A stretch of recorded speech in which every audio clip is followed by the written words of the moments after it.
Pérec Dalet, page 43, hein, le Rav va nous parler. Donc ce livre, il a pour objectif de donner une approche de la Tsiniout qui est peut-être différente, enfin, qui est sûrement différente de ce qu'on enseigne de manière protocolaire et conventionnelle, avec des lois qui sont très mathématiques, très carrées, et qui font des fois mal à la tête et sûrement mal au cœur aussi, de voir que la Torah, elle est peut-être trop... Elle s'arrête trop à des points, à des virgules, à des centimètres, à des millimètres, des fois ça joue. Alors, ce livre, il a pour prétention de donner une approche plus noble, on va dire. Plus noble, parce qu'en fait, ça te donne, tu comprends ce qu'on attend d'une personne, mais en lui donnant justement une vision plus élevée. Et pas en le condamnant, et pas en l'arrêtant. Et qui tourne, c'est assez intéressant, j'aurais dit même original, mais il ne faut pas avoir peur de faire des choses originales dans la vie, et surtout dans Avodat Hashem, surtout quand on sait que ça peut nous redonner un coup de fraîcheur, comme on dit chez nous. Donc nous dit le Passouk, Kol Gvuda Bat Meler Pnima, tout le respect d'une femme, il est mis en valeur lorsqu'elle est à l'intérieur, lorsqu'elle se préserve. Alors, quoi, une femme, elle doit se cacher, elle doit mettre son châle, elle doit mettre son chador, elle doit mettre la truc là, le OL Sarah, ils appellent ça Meacharim. C'est des trucs comme ça, c'est la burqa, ouais, on va encore exactement, ouais, à la nouvelle génération. Alors Chazal nous disent Aleph, donc page 43 Aleph, Shevar Gadol ou le Blat Israël Memaetet Listovev, Bereshut Arabim Shel Tzorech. Il dit il existe une approche positive et recommandée pour une femme, pour une jeune fille, pour une fille d'Israël, de ne pas se montrer pour rien. C'est quoi pour rien? Si c'est nécessaire, tu peux y aller sans problème, il y a Draba. Et si c'est pas nécessaire, ben le fait de sortir. Vous allez dire même pour un garçon, c'est ça en fait. Un garçon qui se balade dans la rue, il y a un jardin là, il y a des rues plus attirantes que d'autres. Vadaï, que c'est l'interdiction de rechercher, de se balader. La rue en général, c'est toujours quelque chose de négatif. On ne sait pas qui on va rencontrer, on ne sait pas quelles sont les influences. Quoi qu'il en soit, effectivement, la Avodat Hashem, le service divin, le judaïsme demande une certaine retenue, une certaine discrétion. Quand tu te balades partout et n'importe quand, sans limite, eh bien, peut-être que tu perds cette finesse qu'on attend d'un juif et d'une juive en particulier. Voda vetifarta. Le fait de se préserver, eh bien, c'est tout à son honneur, c'est toute ta splendeur. Donc, on le dit, on le répète à chaque fois, la tsniout, ça n'a pas du tout pour but dans les dires ou de rendre austère ou morne ou morte une fille d'Israël, non. Ça a pour le but, de l'embellir de manière avec une beauté, une finesse particulière. Pas une beauté géométrique et frappante, comme à notre époque, avec la génération dans laquelle on vit, tout doit frapper. Avec iPhone, t'as des photos, ça va dans tous les sens, ça truc. T'as pas le temps de voir des couleurs très fortes. Non. Là, on demande effectivement une beauté, mais qui est liée à la finesse, qui est liée à de la retenue. Tout la splendeur, la beauté d'une princesse, c'est lorsqu'elle est préservée. C'est-à-dire quoi la beauté d'une princesse? La princesse, on la voit pas. Hein. Il y a à notre époque quelques reines encore, mais il n'y en a plus beaucoup, mais la fameuse, c'est un monument historique, cette dame, la fameuse enfin je sais pas, celle que je connaissais à 25 ans, c'était la reine d'Angleterre. Je faisais un shiur avant-hier à Neuilly, je leur ai parlé des lois parce qu'on avait dit la Koufaïn Gimel, c'est ce qui est écrit dans le Shulchan Aruch, qui est des lois de bienséance pendant le repas, de Derech Eretz. Ils m'ont dit qu'il y a une princesse, je ne sais plus laquelle, il m'a dit la reine d'Angleterre, elle a écrit les lois de bienséance pendant le repas, comment te tenir, à quelle posture, de quelle manière manger, comment ouvrir ta bouche, elle a fait tout un truc dessus. Je ne sais pas comment il s'appelle ce livre, ça ne m'intéresse pas du tout d'ailleurs, mais, parce que nous c'est écrit dans la Torah, mais même les goïms finalement, ils en parlent. Alors vous allez dire oui, chez les rois, c'est peut-être encore plus poussé que dans la Torah, oui, on t'a pas dit non plus on dit d'avoir de la retenue, mais ça ne veut pas dire maintenant de vivre qu'en fonction du regard de l'autre. On doit avoir justement ce juste milieu, ce fameux équilibre qui te permet de te préserver lorsque le regard de l'autre, eh bien, t'emprisonne, alors à ce moment tu te préserves, mais de notre côté, de ne pas te sentir étouffé par le regard de l'autre. C'est un juste milieu, c'est un juste équilibre qu'il faut savoir jongler entre les deux. On te dit, Kol Gvuda Balpener Mima, lorsque tu vois une reine, pourquoi tout le monde a envie de regarder le roi, la reine? Pourquoi, genre, quand ils sortent, et on sait qu'ils vont aller sur la place de Paris, bah, tout le monde va venir pour les voir marcher. Bon, finalement, ils marchent comme vous, comme moi, hein, comme des êtres humains normaux. Et on est un peu plus normaux que eux d'ailleurs, mais en tout cas, ils sont comme le commun des mortels. Pourquoi chaque pas est fait qu'ils vont entreprendre, ça va être mis en valeur, ça va être filmé, ça va être photographié, après il y a les paparazzis, après il y a les journaux, voici, voilà, France Soir, France, je sais plus qui tourne, Paris Flash, Paris Match, Paris Truc, mais qui tourne, ça va dans tous les sens. Pourquoi Darka, ces gens-là, on les lâche pas un instant? Parce que justement, l'idée, c'est qu'ils vont pas se montrer à chaque fois. Ils vont pas aller dans une macolette, ils vont pas commencer à faire un jogging dans la rue. Ils vont essayer de préserver et de compter leur sortie. Alors à ce moment-là, quand tu comptes, eh bien, hein, les choses que tu as fait, hein, elles vont avoir plus de valeur. De quoi s'agit-il? Un joyau. Vous avez un joyau à la maison, vous avez un émeraude, eh bien, vous n'allez pas le mettre en plein cœur de la salle à manger, au milieu de tout. Même si vous avez une cassette, on va dire, transparente, qui est incassable, jamais tu vas la mettre au milieu. Même si tu n'as pas peur qu'on la vole. Pourquoi? Parce que toute la beauté, toute la rareté de ce joyau, c'est justement parce que tu vas le cacher, tu vas l'ouvrir, tu vas le mettre dans le coffre, tu vas le mettre dans son écrin, et dans une pochette en velours noir, et le joyau il est étincelant. C'est toute cette cérémonie qui donne la rareté, la beauté de ce joyau. Donc on dit, Chazal, que la véritable beauté du Ham Israël, c'est justement parce que je me laisse pas me comporter comme un homme des rues, comme une personne qui n'a pas de retenue. Je parle pas d'Averot, je parle pas de quelqu'un qui cherche à faire d'Averot, parce que si tu cherches à faire d'Averot, tu peux avoir une jupe jusqu'au sol et t'as la tête tordue, Je parle pas de ça, je parle d'un être humain qui a de bonnes résolutions, qui a de bonnes intentions, mais pour que cette personne soit mise en valeur, est-ce que c'est toujours en sortant et en montrant et en étant expansif, ou au contraire, c'est dans la retenue? Eh bien, un draba, c'est la retenue qui va donner le côté cher et important aux yeux de la personne. Il y avait quelqu'un qui était venu me visiter il y a quelques années, quelqu'un de France, c'est des années que je ne l'avais pas vu, bon, il n'avait pas grandi totalement dans la Torah, et je l'avais invité à la maison, et tout d'un coup, il était en train de savoir s'il devait se marier, pas se marier, mais j'étais venu un peu pour lui parler, je dirais écoute, il faut renforcer, ça, il faut se marier, tu peux pas rester comme ça. Il m'a dit, je te dis la vérité, en venant à Arnov, comme ça, il m'a dit, j'ai vu dans la rue, bon, c'est pas quelqu'un qui préserve son regard, rien, c'est quelqu'un pas religieux, mais il m'a dit, j'ai vu dans la rue, les filles d'Israël, comment, c'est quel sinou, il m'a dit, je te dis la vérité comme ça, c'est le mot qu'il m'avait dit. Ça m'avait choqué, mais je vous le dis quand même. Et je les trouve d'une beauté incroyable. Il m'a dit, les femmes qui marchent de manière totalement sans aucune limite, il m'a dit, on regarde même plus tellement c'est devenu zol. Il dit, mais Dafka, ces filles-là qui se préservent, sache que je me pose la question, est-ce que je peux... Bon, il lui pensait qu'en demandant une fille en mariage, ça suffisait, il y avait beaucoup d'argent, un très beau garçon, tout ce qu'on voulait. Je lui ai dit, mais tu sais, elle ne voudra jamais de toi. Je lui ai dit, sache-le, même si effectivement tu les trouves, tu trouves qu'elles ont une splendeur particulière, parce que c'est divin, c'est une beauté spirituelle qui émane de ces personnes-là. Alors, sache que de toute façon, elles ne vaudront pas toi. Si tu y mets ta lomitrazek, si tu ne prends pas sur toi, si tu n'essayes pas de faire, tu vas. Et je me rappelle que ça l'avait un ton soit un peu branlé, il s'est dit, mais alors il fait, ouais, il m'a dit, ça vaut le coup, s'il y a une vraie beauté comme ça qui est pure, il m'a dit, moi je cherche, j'aspire à cette pureté. J'aspire à cette pureté. Et bien, maître, combien de fois j'ai vu, dans le cadre du séminaire, et partout ailleurs, quand on fait des mariages, quand on s'occupe de mariages, et que des fois il y a des familles non religieuses qui viennent, qui assistent à ces mariages, ils disent, cette pureté qu'il y a sur les filles du Ham Israël, une fille comme pure et ça des quêtes sous la roupa, il m'a dit elles sont d'une beauté intensément fois plus importante qu'une femme avec qui serait comme ça, comme un objet mis en vitrine.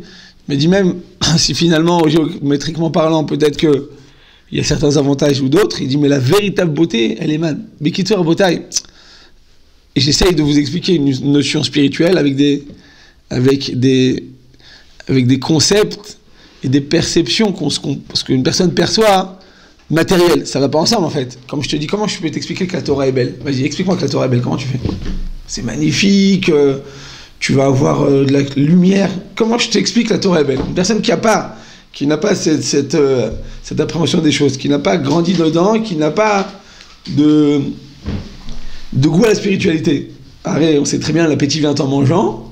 Plus une personne, elle aime la spiritualité, plus elle va goûter, plus elle va vouloir encore plus. C'est un cercle vicieux, vous savez ça. Les gens qui aiment la Torah, ils sont fous de Torah. Les gens qui n'aiment pas de Torah, ça les saoule au maximum. Comment c'est possible? Ça devrait être l'inverse. Une personne qui a faim, il a faim, qu'est-ce que tu fais? Tu lui donnes à manger, ça va le rassasier. Une personne qui a grave mangé, tu lui donnes à manger, il dit laisse-moi tranquille, je peux plus, je vais vomir. Ou pas? Ça devrait être comme ça ou pas? Dans le spirituel, c'est exactement l'inverse. Plus tu en as, plus tu vas aimer, plus tu vas vouloir, plus tu vas désirer, plus ton appétit va grandir. Et moins tu en as, plus ça te dégoûte. C'est clair, vous savez ce que je dis ou je voulais que je vous donne des exemples? C'est clair, d'accord? Exemple? C'est pas d'exemple, d'accord? Vous êtes venu dans un séminaire, vous avez 40 heures de cours par semaine, des trucs matin, midi, soir, le vendredi, on n'a jamais le temps. Et votre copine elle est partie à l'université, vous allez retourner à Hanouka, tu viens avec moi à un cours du Rav Yechaven Tietri, il est super marrant. Ah non, laisse tomber, j'ai pas le temps, truc. Et vous dites, mais attends, je comprends pas. En 2 heures, il peut donner un message extraordinaire, ça peut te changer la vie. Ah non, laisse tomber. Mais qui tourne jusqu'à que vous arrivez à la mener, ça va vous prendre beaucoup de force. Et l'autre fille, vous avez rencontré une autre fille qui avait un autre séminaire, tu dis, viens, mais bien sûr que je viens. Pourquoi? Parce que l'appétit vient en mangeant. Quand tu donnes une personne à la spiritualité, il en veut encore et encore et encore. C'est comme ça la bouteille dans la vie. Et dans la spiritualité, et même dans la matérialité. Les gens qui aiment l'argent, c'est des fous. Les gens fous d'argent. Hier soir, je sortais du collège, j'ai pris un taxi. Je monte dans le taxi. Il y avait... c'était un juif comme ça. Au lieu de prendre des arabes, quand vous prenez un Uber, c'est toujours des arabes. Donc autant prendre des juifs, c'est une mise en plus. Et le monsieur me dit, bon, écoutez, ça tombe bien, je suis dans le Hésor, je dois aller à Boulogne et je viens vous prendre. On va à l'aéroport. Très bien. Et il arrive comme ça. Et il le dépose. Et moi, je suis le terminal d'après. Il me dit, vous savez, cet homme-là, c'est un homme extrêmement riche. Il m'a dit, là, il va à Anvers toutes les semaines, il y a plein de bijouteries dans tout Paris, il a plein d'appartements. Il m'a dit très, très, très riche. Quand il a payé, il lui a dit, donc on était à 2, donc finalement, il fallait couper le truc en 2. Il lui a dit, écoute, bon, j'ai fait un petit tour pour te prendre, rajoute-moi 5 €. Il a fait un cri, le monsieur, je croyais qu'on lui a dit, viens, je te coupe ta main. Il m'a dit, mais bah putain, qu'est-ce que tu... Mais pendant tout le chemin, il lui parlait, comme si... parce qu'il va le prendre toutes les semaines. Il va toutes les semaines. Et il lui a parlé d'un ton. Je lui ai dit, mais on dirait qu'il lui a demandé de lui couper. Est-ce que je peux tuer ta mère ou pas? Non, il a eu un cri du cœur qui était. Il s'est pas retenu, quoi. Pourtant, c'est un monsieur très classe, très, très, très riche. Je fais, mais les gens, ils en vendent compte pour 5 €. Maintenant, même ça peut être 100 €, je m'en fiche. Mais l'idée, c'est de comprendre qu'en fait, les gens, dans quoi tu t'investis, tu vas l'aimer. Cette personne, elle s'est tellement investie à l'argent, quand il lui a donné 5 € de plus, alors qu'il a attendu, il a fait tout un service de folie. Eh bien, à la fin, il est arrivé, il lui a hurlé dessus pour 5 €. Les gens, en fait, ils ne se rendent pas compte. Ce que tu fais, tu vas l'aimer. C'est un cadeau, finalement, parce que si on n'aimait pas ce qu'on faisait, on serait en train de faire tous la tête. Même les goïs, même les Chinois, même les trucs, ils font quelque chose, ils y prennent goût, c'est magnifique. C'est une belle... En réalité, c'est beau, c'est grâce à ça. La Gemara dit, c'est grâce à ça que le monde, à Olam Mityachev, le monde peut se peupler, et les corps de métier peuvent se développer. Chaque chose que tu fais, tu l'aimes. La Gemara dit, même un cochon, il se plaît à se tourner dans la boue. Comme ça, elle dit la Gemara. Pourtant, pourquoi? Parce que, en réalité, c'est comme son métier. Son métier, à lui, sa fonction, c'est quoi? C'est de se rouler dans la boue. Et ben même une action si basse, et si vile et si salissante, et ben il aime ça. Qu'est-ce qui se passe? Oh.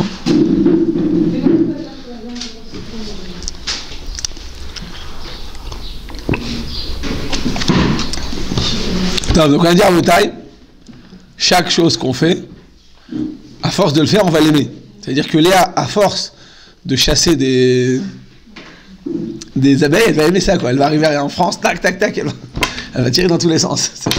Chaque chose à vos tailles qu'on fait, on y prend goût. C'est un chesed d'Akadosh Baruch Hu qu'il a fait pour que le monde puisse se peupler, pour que chaque corps de métier, parce qu'imaginez-vous, on aimerait tous être joaillier ou bijoutier, mais on serait tous ça et personne ne voudrait être boulanger, être tanneur, être vendeur. Ce que tu fais, quand il a fait un chesed, que tu vas l'aimer, tu vas l'apprécier, ça va te donner bien un goût.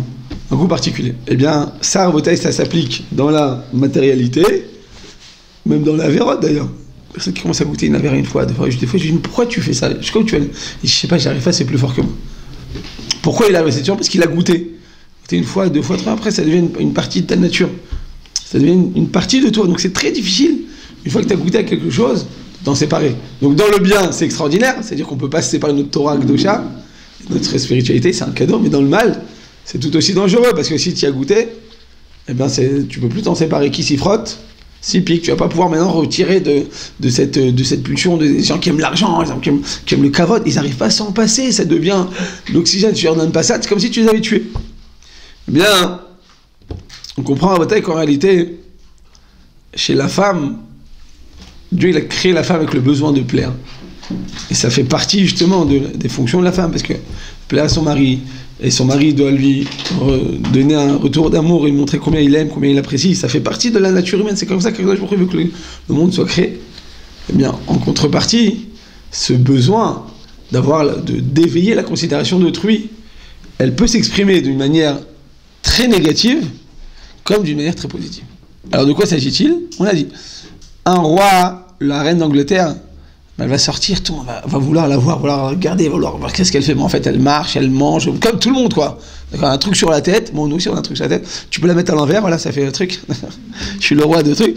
Et ça devient maintenant, tous les gens vont voir, parce que c'est très rare, le fait qu'elle sorte, le fait qu'elle fasse des actions, d'accord?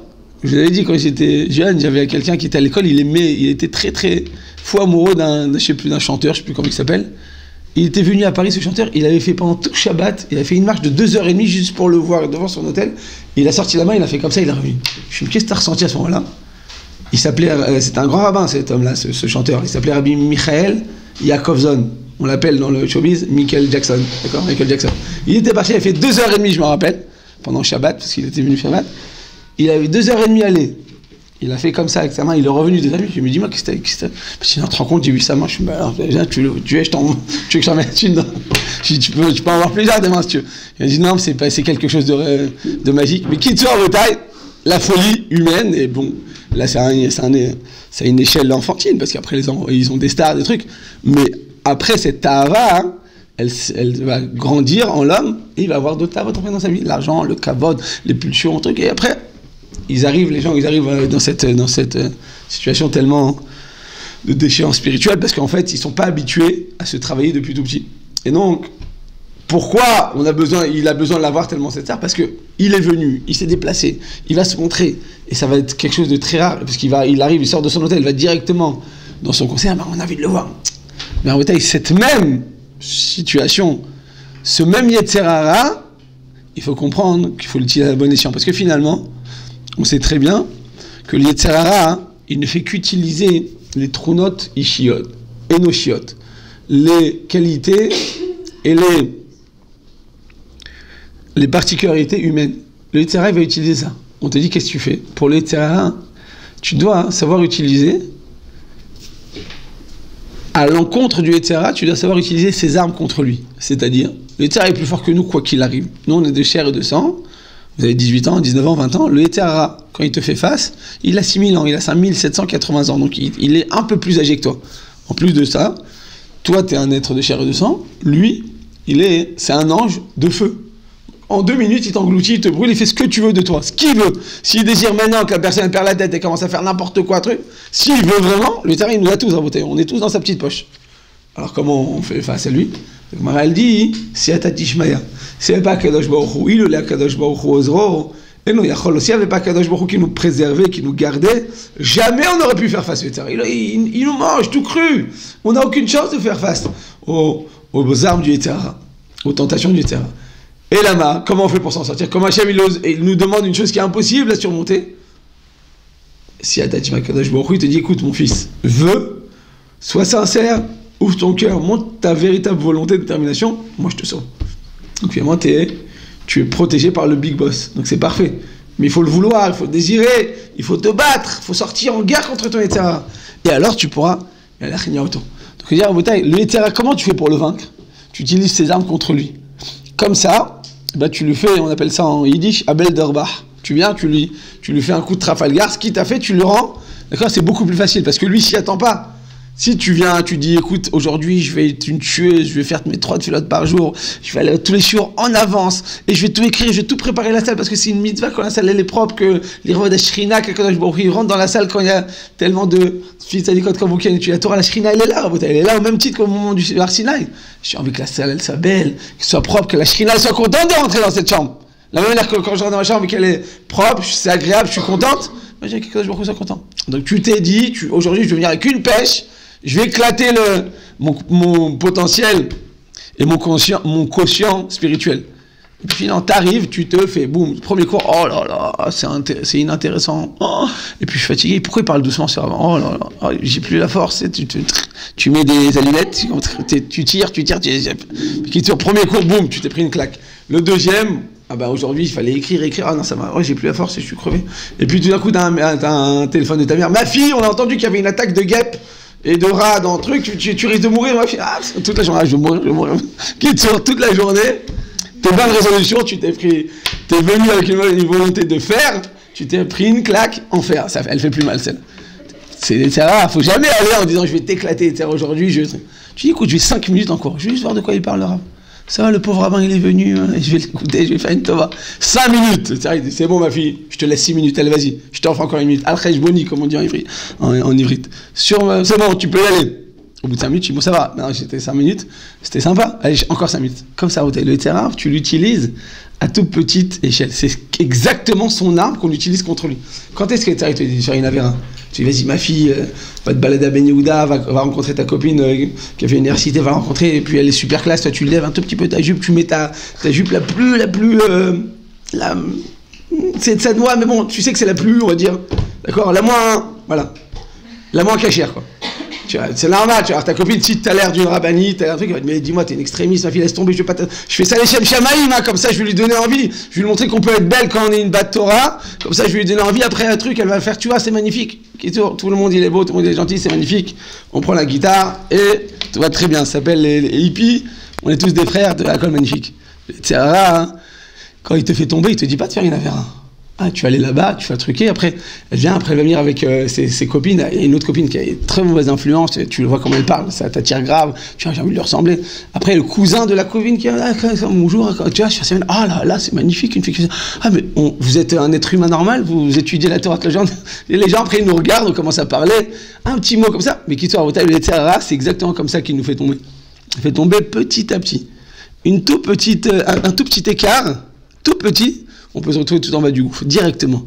Parce qu'on a accepté d'avoir un écart. On a accepté un moment dans notre vie de se lâcher un petit peu. Ça va, je suis pas un être humain, je suis pas un robot. J'ai le droit de me lâcher un petit peu, un tout petit peu, j'ai besoin de respirer.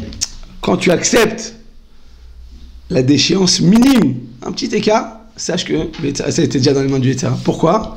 Parce que le Yetzirah, tu lui donnes ton doigt, le bout de ton doigt, tu lui donnes ton ongle, il te prend tout la main. Il est plus fort que le Yetzirah. La force, c'est quoi? C'est dire non, je refuse tout contact avec le terrain. Je refuse. J'ai même pas envie de discuter avec toi. Je refuse tout. Ouais. Alors après, des fois, c'est plus fort que nous. Des fois, on flanche. Des fois, on n'arrive pas. Effectivement, on n'est pas des robots. On n'est pas formatisés. Donc, on a le droit d'avoir des hauts, des bas, des chutes. Mais que toi, tu acceptes de dire bon, je me lâche un peu. Allez, ça va un tout petit peu, ça va. J'étais une fille super sérieuse, ça va un tout petit peu, truc.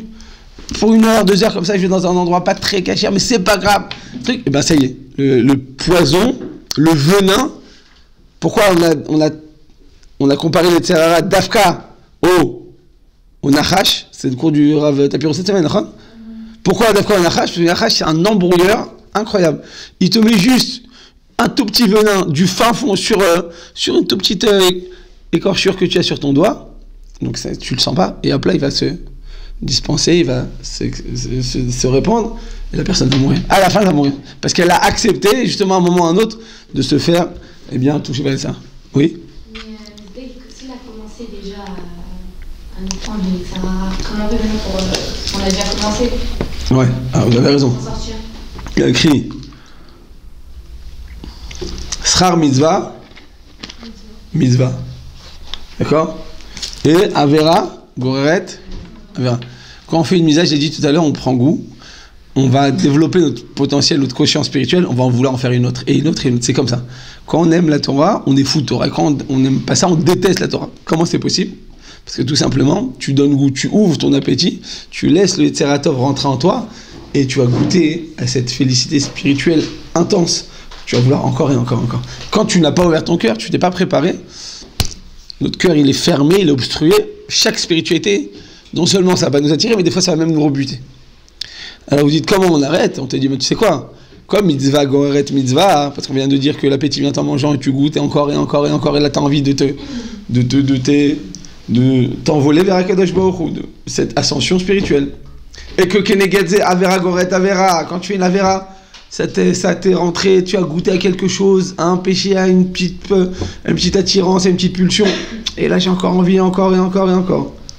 On te dit alors à ce moment-là, tu vas arrêter, tu coupes. Comment tu coupes? Par une mitzvah. Normalement, avera, donc naturellement parlant, j'ai fait une avera, nécessairement je dois faire une autre avera. Le cours naturel des choses, si je me laisse aller à la nature sans aucun travail personnel, une avera doit nécessairement en entraîner une autre. Avera, goret avera. Tu vas arrêter dans cette avera, tu coupes avec une mitzvah. Comment tu fais?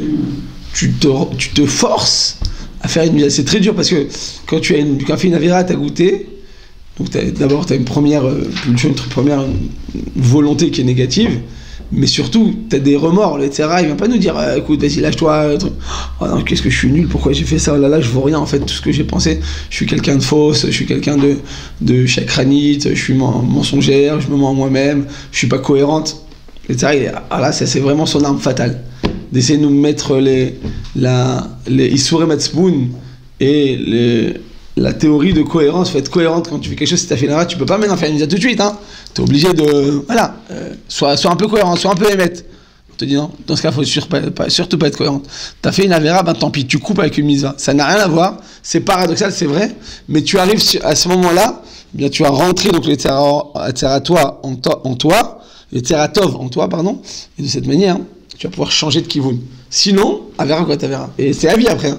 Après, les gens qui sont investis dans l'avéra, ils se posent même plus la question. Ça devient naturel, ça devient une seconde nature. Donc, comment couper une mitzvah, une avéra par une mitzvah? C'est comme ça que ça marche. C'est pas logique, humainement parlant, c'est vrai, mais c'est les Tzera qui nous fait croire ça. Mais c'est l'arme fatale contre les Tzera Tov. Contre les Tzera, en utilisant ce Tzera Tov. Donc, on a dit à Botaï, eh bien, la splendeur, la beauté d'une femme, c'est lorsqu'elle va pas chercher les occasions qui ne sont pas nécessaires pour sortir, trouver des occasions pour toujours être dans la rue, trouver des occasions pour toujours être mise en avant en public. Non. Alors je répète, je suis pas en train de dire qu'il faut rester dans la maison tout le temps et jamais sortir, sentir étouffé, d'accord? C'est terrible, mais non, tu vas pas pouvoir tenir, c'est insupportable. Et puis t'es pas une femme de macharim, et puis qu'est-ce que ça veut dire? Et puis tes parents sont pas comme ça, tes sœurs. Mais Kitsour, il va te mettre une chasra, tu dis non, je peux pas, c'est pas pour moi, laisse tomber. On change de chapitre, ça me parle pas. Je peux pas rester à la maison. D'ailleurs, Botaï, à notre époque, il faut surtout pas rester à la maison. Il est même bon que les femmes aillent travailler, parce que si elles ont besoin, parce qu'il y a des femmes, elles n'ont pas besoin, elles sont bien à la maison, avec leur mari, avec leurs enfants, elles sont épanouies. Bon, c'est pas donné à tout le monde, il y en a que oui, il y en a que non, mais je pense qu'à notre époque, jusqu'à que vous mariez, quoi qu'il arrive, faire des études, vous avez de l'énergie, il faut l'utiliser à bon escient. Basé à bon escient, la première année, c'est que de la Torah, et après, les chalem entre la Torah et entre les études de Chol. Et quand vous le faites, ces études, il faut s'y mettre à fond. Ce qu'on fait dans la vie, il faut le faire à fond. Tu fais du sport, tu le fais bien. Tu fais de la Torah, tu le fais à fond. Tu fais du Chol, tu le fais bien. Tu fais des vacances, fais-le bien. Et les filles en vacances, elles disent non, moi je sors pas, je reste au lit toute la journée, j'en peux plus. Mais non, il faut que tu vois autre chose, il faut que tu sortes, il faut que tu te sentes épanoui, il faut que tu puisses te changer les idées. Rester dans ton lit, tu vas déprimer. Si même en vacances tu restes dans ton lit, c'est pas un bon signe. Et là, à moins qu'il y ait des mauvaises choses à faire, et dans ce cas-là, oui, la solution de dire à tes copines, non, je peux pas, je suis fatigué. Ils m'ont essoré pendant 1 an avec les corps, laisse tomber, j'ai besoin de dormir. Ça, c'est une bonne escapade. On te dit, eh bien, toi, qu'est-ce que tu dois faire? Comprendre qu'il y a justement un équilibre à avoir. Et donc, oui, sortir, oui, faire des études, oui, t'investir dans ce que tu fais, oui, travailler quand il y a des conditions pour le travail, un travail cachère, Il n'y a pas d'embrouille, il n'y a pas de vol, il n'y a pas d'arnaque, il n'y a pas de problème de mixité, il n'y a pas un patron qui te dit hey, « Déborah, comment ça va? Qu'est-ce que tu racontes aujourd'hui ?»« Regarde, je m'appelle Madame Cohen. »« Mais t'as 19 ans. »« Ah non, moi je m'appelle Madame Cohen. C'est le nom, c'est mon premier nom. » D'accord? Tu gardes une distance, la personne, tu lui mets... Donc quand tu vas remplir tous ces critères, tu as le droit d'aller travailler, c'est bien, ça peut être même bien. Si tu as besoin de ça pour ton équilibre, oui, ça peut être une chose qui est positive. Donc on te dit, alors quoi, pourquoi le gouvernement n'existe plus, c'est à la fin. Il faut savoir, comme on l'avait dit dans les lois de Maritain, de éveiller le soupçon chez autrui, on est arrivé à quelle conclusion? Que c'est une halakha qui est relative. Relative à quoi? À l'endroit dans lequel on se trouve et à la région et surtout à l'époque. Il y a certaines actions, certains produits, certains aliments, et si tu les manges, je sais pas, il y a 30 ans, tu aurais mangé un burger, le fameux burger parvé, là, tu te serais pris des pierres, quoi. Parce que c'est sûr que les gens vont croire que tu es en train de manger. À l'autre époque, c'est peut-être plus courant. Tu manges des fausses crevettes, tu manges des bâtons de surimi, ce que tu veux, d'accord?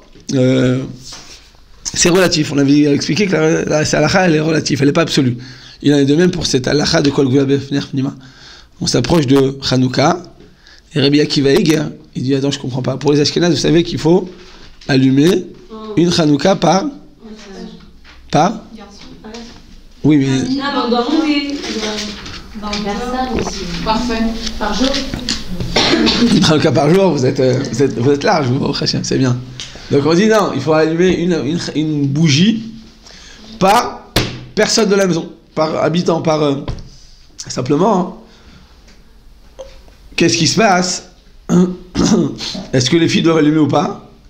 Il y a un Hanouka et un Purim, même si c'est une mitzvah chez Tlouya Bazman, c'est une mitzvah assez chez Azman Grama qui dépend du temps, malgré tout, les femmes, elles ont besoin de le faire. Pourquoi? Parce que Afem Ayou Beoto Anes, même les femmes, elles ont fait partie du miracle. Finalement, à Hanouka, c'est surtout grâce à Yehudit. Donc, Fadaï, mais à Purim aussi, c'est grâce à Esther. Donc, non seulement elles ont fait partie, elles ont été sauvées au même titre que les hommes, mais c'est surtout par elles, par la femme, que la Yeshua, la délivrance et le dénouement positif c'est produit grâce aux femmes.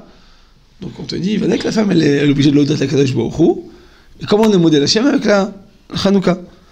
Vient Rabbi Akiva Eger, il dit, tu sais, c'est vrai qu'une femme, pour les Ashkénazes, on allume un par enfant.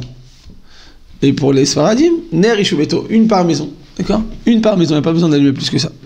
Chacun avec son minag. On te dit, les filles, chez les Ashkénazes, pourquoi elles n'allument pas? Elles devraient allumer normalement. Parce qu'on a dit que, par exemple, le mari, il n'est pas là, qui allume, la femme, elle allume pour lui. Par exemple, au collège, au début, Avodia Yosef, il nous disait, on va pas à 4 heures à la maison pour allumer parce que ça fait bitou toi, tu laisses ta femme allumer pour toi. Mais la femme, elle allume pour le mari. Elle a le droit d'allumer au même titre que le mari. Alors on te dit, dans ce cas-là, si tu dis que c'est une mitzvah qui incombe aussi bien à l'homme que la femme, pourquoi là? Chez les Ashkénazes qui allument selon le nombre de nefashot qu'il y a dans la maison, le nombre d'enfants, pourquoi la fille, elle allume pas? Elle répond à Rabbi Akiva Eger, il dit, tu sais pourquoi? Parce que pour allumer la Hanouka, c'est quoi? C'est un Pirsoumanes. C'est quoi Pirsoumanes? Tu ne dois pas le faire dans ta maison cachée comme ça. C'est pour répandre, pour le montrer, pour le mettre en valeur. Donc il te dit, tu dois te mettre dans un endroit public, devant ta maison, tu dois sortir, un endroit que tout le monde voit. Il dit, une femme ne peut pas passer dans une situation où tout le monde la voit. Donc elle est ptoura de Mitzvah Hanouka. Sarah Botaï, Rabbi Akiva Eger, il a dit ça il y a 200 ans. Il y a 200 ans, effectivement, il n'y avait aucune femme dans la rue. Donc tu vas pour allumer ta Hanouka, tout le monde va te voir. Il dit, mais c'est qui cette femme là? C'est une proutsa. Tout le monde la regarde. Maintenant, elle va faire une mitzvah, c'est une sadéquette. Elle est habillée comme la rabbinite Kenevski. Il n'y a rien à craindre. Il n'y a rien à voir. C'est une sadéquette et d'olam.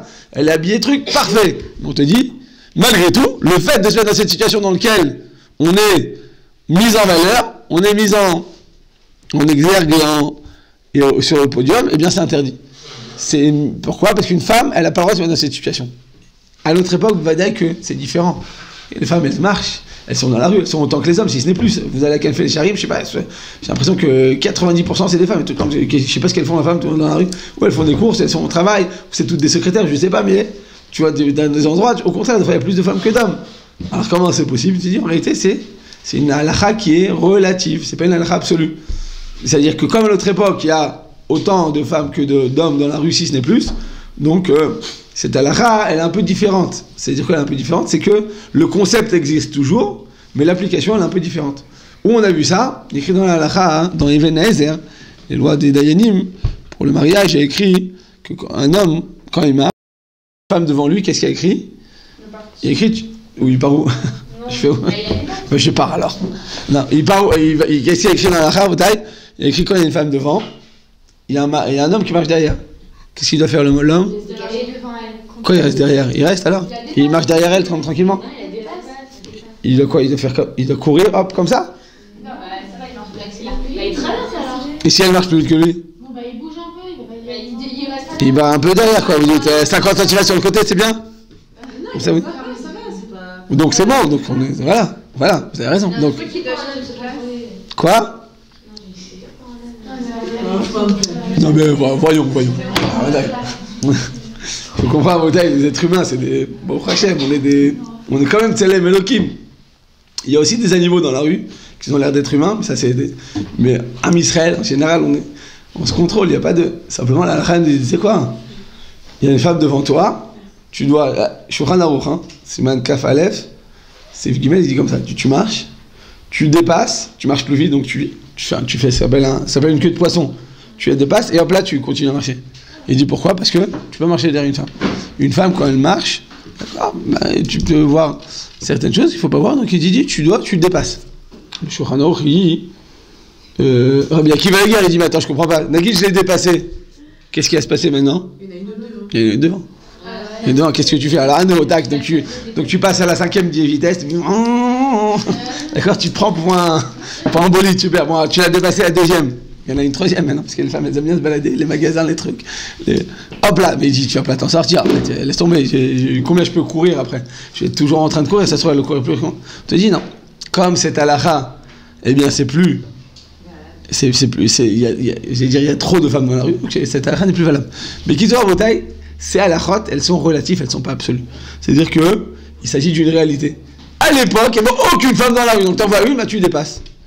On peut comprendre ce genre de situation, par exemple dans des escaliers, une femme elle marche devant, elle monte des escaliers, c'est sûr que tu peux marcher derrière elle, ça c'est... Voilà, là on attend. Il dit mais dans ce cas-là, dans la rue de comment on fait alors? J'attends quoi? Je vais rester 4 heures dans la rue, alors, parce que si à chaque femme j'attends, je vais rester planté jusqu'à demain quoi. Tu te dis non, la Khaldi, dans ce cas, qu'est-ce que tu fais? Tu baisses les yeux.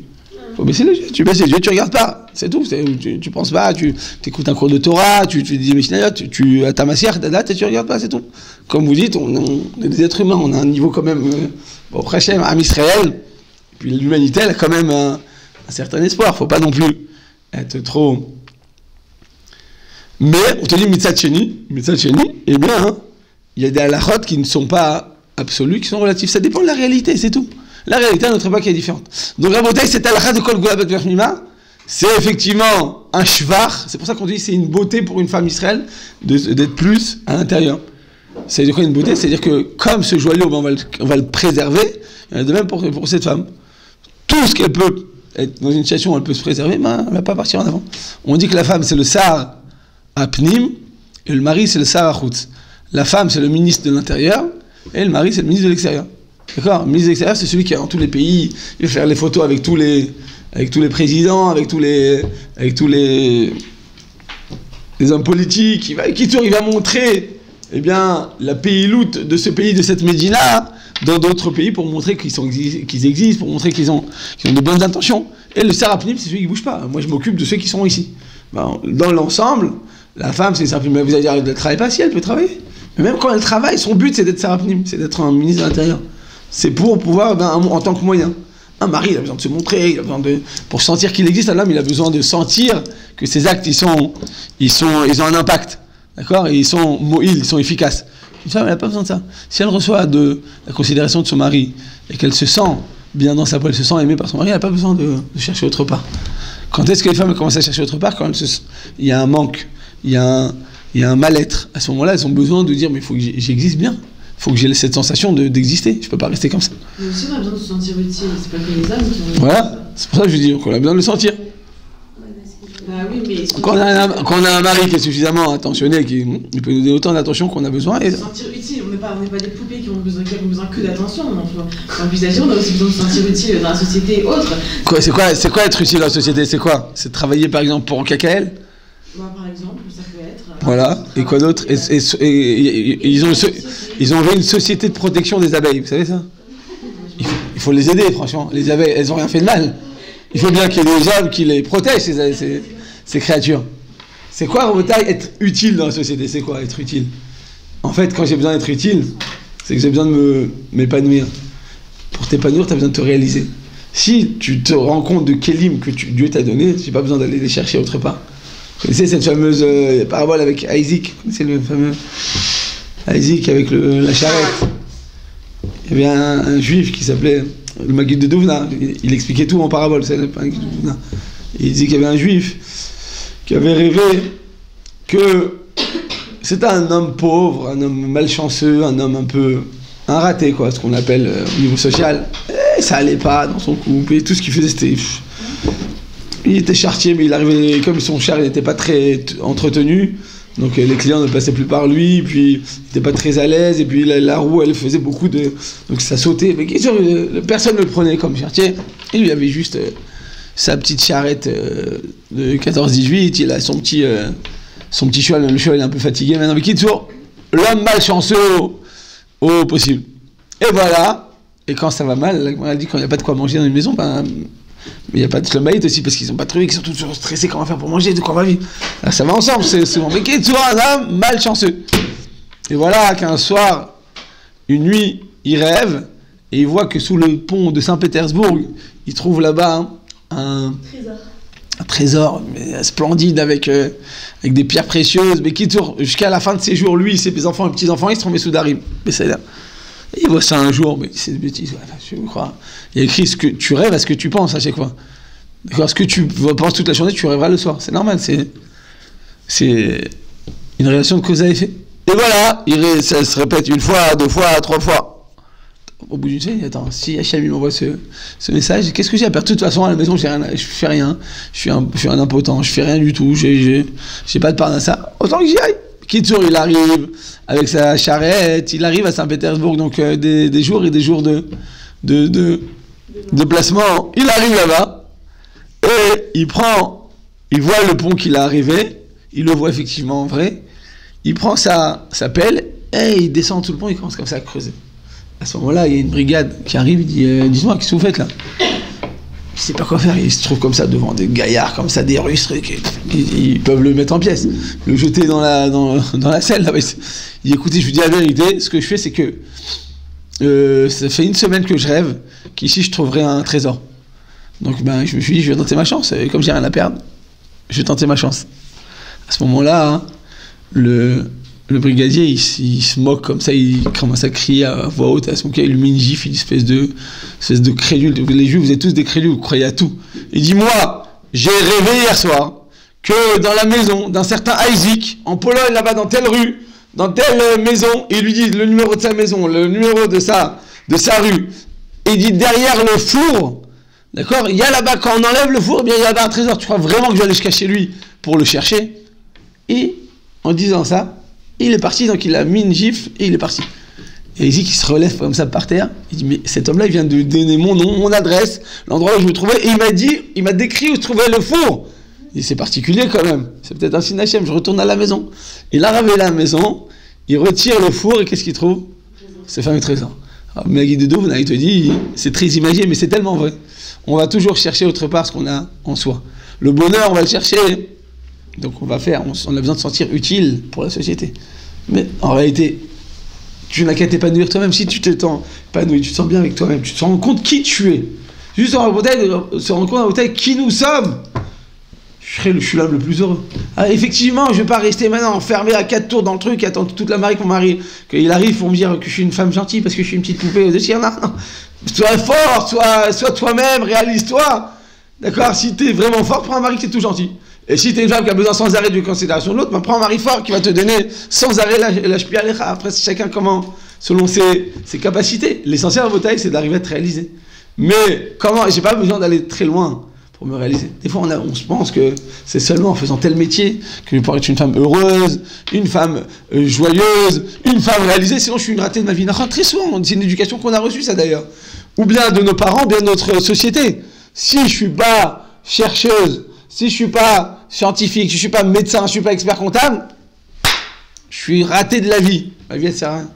Chez Mishmar Boutaï, je connais beaucoup de gens, et là, j'en vois de plus en plus, quand je suis en France toutes les... Eh bien, effectivement, ils sont arrivés en haut de l'échelle sociale, mais au niveau de la relation personnelle, ils sont très loin. Très très loin. Et encore plus avec leurs femmes, encore plus avec leurs enfants. Parce qu'en réalité, ils ne se rendent pas compte qu'ils essayent, donc ils vont chercher. Très souvent, déjà, c'est un échappatoire pour le travail. S'ils ne veulent pas être à la maison, ils ne se sentent pas bien épanouis à la maison, donc ils vont chercher d'autres trucs. Il faut comprendre que ça ne va pas toujours comme ça, c'est pas mathématique. Se réaliser, effectivement, c'est chacun selon ses besoins. Si tu es une personne avec une pêche, avec une volonté, tu peux faire des bâtiments entiers de mif'alim, d'entreprises extraordinaires, ouais, fais-le. Pourquoi pas? Bien sûr, il faut le faire. Mais chacun, une fois de plus, chacun selon ses moyens, chacun selon ses capacités, et il faut que ce soit toujours en proportion, toute proportion gardée. Rav Simoni, et Ben se sent. D'accord, toujours en bonne proportion, parce que sinon tu risques de totalement sortir d'eux. Et après les gens ils courent derrière quelque chose qui est totalement tafel, qui n'est pas du tout leur réalité, mais comme ils sont dans ce cercle, ils ne peuvent plus retourner en arrière. Donc quand on est à Botaï, eh bien on doit arriver à cette situation dans laquelle comprendre qu'une femme, si elle arrive à s'épanouir quand elle est préservée, c'est qu'elle a bien réussi à atteindre son potentiel maximum. Maintenant je répète, ça dépend de la femme, ça dépend de l'éducation, ça dépend de quelle situation elle se trouve. C'est pas du tout mathématique. Et comme je l'ai dit, je le répète, toutes ces halachot-là, elles sont relatives, elles ne sont pas absolues. Relatives à notre génération, relatives à nous-mêmes aussi. Et donc, une personne qui a besoin de sortir, je sais pas, elle a besoin de prendre l'air le soir et de marcher parce que ça lui fait du bien, ou après pour digérer. D'accord, le truc, elle a besoin de. Fais-toi une marche, fais quelque chose pour te. Oui, c'est permis, c'est peut-être même une mitzvah des fois. Bet, anagazo, ishba mishum midat atzinut. Le fait donc faire en sorte de ne pas toujours sortir et de ne pas tout trouver, voilà, on demande de ne pas chercher toutes les occasions pour se mettre en avant, se mettre en public, se montrer. Pas toutes les occasions, essayer de limiter, essayer de faire ce qui est nécessaire, je le fais bekef, ce qui n'est pas nécessaire, je le ferai pas. Anagazo, yeshba, mishum midat tsinyut. À quoi sert ce comportement? Bien tout simplement, il enferme en lui eh bien, la mida de la tzinout. Uba, nishtapru, imaot akdoshot. Donc, Sarah, Rivka, Rachel, Véléa, c'est quoi leur sheva, c'est quoi leur louange principale? Eh bien, c'est la mida de la tzinout. Kemo, sheneemar, vayomru, elav, aye, Sarah, ishtecha, vayomer, ine baoel. Quand les malachim, ils sont venus voir Abraham Avinu, il a dit, où se trouve ta femme?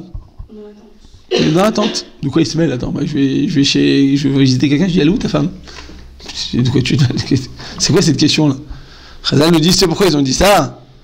Ils ont dit ça pour les shabéach, pour mettre en valeur Sarah. Tu te rends compte, ta femme, elle est dans la... Au lieu de venir voir c'est qui ses invités, ça doit être des invités de marque quand même, parce qu'il va leur chercher une langue à chacun. La langue d'un bœuf rabotaille, je ne sais pas si vous avez déjà vu, c'est des kilos de viande. À chacun, gardez une langue spéciale. Une langue particulière, enfin une langue à chacun. Ils vont même pas manger le quart, même pas un dixième. Et avec du lait, avec de la moutarde, avec qui il leur a fait un plat, le plat le plus mishoubar. Alors au moins Sarah, c'est qui ces invités de marque là, je peux les voir. Elle va pas leur parler, elle va pas discuter, elle va voir de qui il s'agit. Non, elle est restée dans l'attente. Des fois, tu sais, t'as envie de regarder. Tu te sens, tu marches dans la rue, tout d'un coup, t'entends des talons comme ça. Non, ça c'est pas des talons. Quand t'entends des talons qui sont pointus, on est obligé de regarder. Je sais pas ce qui va se passer, mais on a besoin de regarder. Ou pas. On sent obligé. Des fois, il y a des bruits comme ça aigus qui te scintillent dans l'oreille, et ça sonne très très fort, tu dis, mais juste regarde de quoi il s'agit. Ou bien, très souvent, je sais pas pourquoi les gens ils font ça, ils arrivent à un feu rouge, il y a quelqu'un qui a le permis ici? Ouais, Juju. Quoi, Juju? Juliette. Ah, Juju, pardon. Je croyais qu'il klaxonnait, il faisait Juju, je comprenais pas. Alors non, quand on arrive à un permis, quand on arrive au feu rouge, d'accord, donc on est la première, la voiture qui va venir sur le côté, surtout quand c'est du côté gauche, on regarde. Pourquoi? C'est instinctif, on ne sait pas pourquoi. Mais ça, en Botaï, même dans ce genre de situation, on demande de se contenir à ce moment-là, de se maîtriser. La force, le vrai bonheur, il est où? Une personne qui sait se maîtriser. Une personne qui sait se maîtriser, il se sent bien, il se sent heureux, il se sent j'ai réussi à me gérer. C'est moi qui gère ce que je vais faire dans ma vie. C'est pas mon corps, c'est pas mon ventre qui va me dire fais ça, énerve-toi, et regarde, et excite-toi. Non, c'est moi qui décide quand est-ce que je veux faire une chose. Si je la fais bien, je peux m'éclater. Mais c'est moi qui décide, c'est mon sechel qui décide du chemin que je veux prendre, que je vais entreprendre dans ma vie. Et bien on te dit cette alaga, botaï de kol klav nima, yeshbo midat atzinu, donc je suis dans Seif Bet, ou ba nishtapro et matek de chat, donc c'était la louange principale de nos mères. Rachid dit ça quoi, elle est dans la tente, c'est-à-dire qu'elle est tsnoua. Donc c'est le signe que quand une femme est préservée, eh bien, en réalité, quand elle se garde de sortir impunément sans véritable raison, eh bien, c'est le signe d'une véritable sinut venémar. Minashim ba'ohel tevorach. On dit ça sur Yael. D'accord? Rachid dit sur place, c'est Sarah, Rivka, Rachel, Véléa. C'est quoi? Minashim ba'ohel tevorach. Les femmes, quand est-ce qu'elles seront bénies? Mais quand elles seront dans l'attente. Donc je répète, ça veut pas dire qu'on ne doit pas sortir du tout, n'interprétez pas du tout ce qu'il n'y a pas écrit. On dit que plus une femme, elle évite les occasions qui ne sont pas nécessaires, d'accord, les occasions qui sont superflues de sortir, mieux c'est pour la femme. Plus ça va lui garder sa splendeur et sa véritable sinut. Chazal ils viennent mettre en valeur cette mitzvah et le salaire incommensurable qui sera réservé à une femme qui se comporte ainsi, comme il est écrit dans Tana d'Eveliaou. Donc c'est quoi Tana d'Eveliaou? C'est Elior Hanavi. Elior Hanavi, il étudiait avec un Tana qui s'appelait Ravanen. Il étudiait avec lui, il disait que ce qui se passait dans le ciel, qu'est-ce que Kadosh dit, qu'est-ce que Kadosh il pense, comment Hachem il est posé avec la race, avec Hachem il étudiait la Torah, vous savez. Tiers de la journée, il étudie la Torah. Tiers de la journée, il juge le monde. Toi, tu fais du mal, toi, tu fais du bien. Il juge les gens. D'accord? Et le dernier tiers, il fait du chesed. Ou il fait des zivugim. Ça fait partie du chesed quand je fais du zivug. Ben, Kadosh Baruch Hu, donc le tiers de la journée, il étudie la Torah. Et il dit, là-bas, que Eshtecha kegefen poria, la femme, on la compare à la vigne. Eshtecha ate kegefen haosa perot velo kegefen shena haosa perot. On souhaite que la femme, on bénit, que la femme bien ressemble à cette vigne qui est porteuse, qui est fertile. Non, qui est... Oui, fertile. Ouais, fertile. Ouais. On dit pourquoi? Il dit Matai, à quel moment? Eh bien, la femme, elle a ce titre de fertile, Birkati, Birarti Betecha. Parce que je vais bénir ta maison.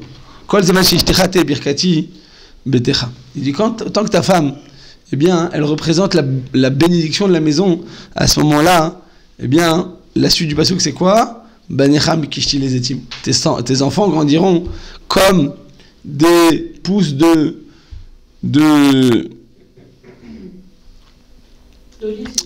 D'accord, l'olivier, eh bien, c'est très nombreux. C'est-à-dire, tant que la femme, elle est verkete betecha, à l'intérieur des murs de la maison, alors tu auras cette bénédiction qui va ensemble. C'est le pasuk qui continue, et tes enfants ressembleront justement à ces olives. Mais les mikra, certains donc, c'est quoi ces olives? Certains donc ils vont connaître la Torah par cœur, mais même les Mishnah, l'autre vont connaître la Mishnah par cœur. Même les Talmud, certains vont connaître la Gemara par cœur. Toute la Gemara, c'est énorme, c'est des dizaines de milliers de pages. Mais même les Masar Matan, il y a 6000, on fait ça en 7 ans. Même les Mishnah, même les Talmud, les Masar Matan, des gens qui vont travailler, des gens qui sont droits dans leur travail, qui sont honnêtes, qui font du bien autour d'eux. Même Chachamim, certains seront sages, même Nevolim, Néodé, Kol Davar Beito. Donc, quand est-ce que la suite du pasuk s'applique? Necha Kishti les Etim, quand le début du pasuk, c'est dans les mains de la femme qu'elle décide de se comporter, Berkete Betecha, donc à l'intérieur de la maison. Or, Od Neymar, Midrash, le Midrash, il continue, il nous dit, Amar Rabbi Yossi, lorsque la femme se préserve de sortir donc sans raison, de sortir impunément de sa maison, cette femme-là, elle aura pour avoir son mazal de se marier avec qui? Pas moins que le Kohen Gadol à Rabotai. Kohen Gadol, il y en a un par génération, une femme qui s'efforce de faire ce qu'il faut, une fois de plus, toute proportion gardée, d'accord, pas, mais qui fait comme il se doit, eh bien, elle pourra se marier avec le Kohen Gadol. Et de là, cette union, eh bien, elle mettra au monde des enfants qui seront eux-mêmes Kohen Gadolim. Chez Nehemar, comme donc cette fameuse femme qui évite de sortir impunément de sa maison, si elle reste honorable dans sa maison, et qu'elle justement ne cherche pas des occasions inutiles de sortir, alors la suite c'est quoi?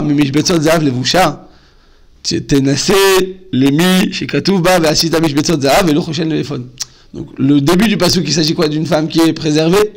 Et la suite, c'est quoi? Mishbetzot zav levusha. Mishbetzot zav, eh bien, ce sont donc ces carrés, ces cases en or donc elle se vêtit, eh bien, qui finalement porte un pectoral en or, c'est le Kohen Gadol. Donc si tu gardes le début du pasouk, Kadosh Baruch Hu te bénira de la suite du pasouk. Arba te'amim nemu b'mitzvot zo ve'eluhen. Donc on dit à Botaï, le fait de se préserver et de ne pas chercher des occasions pour sortir, mais des occasions qui sont inutiles, vous avez bien compris, c'est pas quand c'est utile, il faut sortir, il faut y aller, Bessimcha, pas à la mort à l'âme. Mais il y a une raison. Pour quelle raison en Botaï une personne doit, une jeune femme, une jeune fille, une femme mariée, doit-elle se préserver de sortir sans raison? Vous avez un exemple? Vous avez une raison avant qu'on les voit ensemble? Pourquoi c'est bien de ne pas sortir en fait? Quand c'est pas nécessaire, je répète. Hein. Pourquoi c'est bien? Pour ne pas qu'elle regarde des hommes qui fait de sa maison. Pour s'occuper de sa maison, pour pas qu'elle regarde des hommes. Qu'elle rencontre des autres gens. Qu'elle rencontre d'autres personnes qui sont pas des rencontres très heureuses. Pourquoi elle se compare pas aux autres? Faut pas qu'elle essaye de vouloir des choses qui sont, d'accord, dans la... Parce que des fois, effectivement, le Tzara, la Gemara, elle dit que le Tzara, il ne rentre dans l'homme que par les yeux. Ce qu'il a vu, il va le désirer. Ce qu'il n'a pas vu, il va pas le désirer. Donc quand tu vois pas, tu es content de ce que tu as. Quand tu vois autre chose, tu dis mais pourquoi lui et pas moi? Pourquoi c'est pas normal? Et tu vas pas te fier de ce que tu as. Il a fait. Quoi d'autre dans la bataille?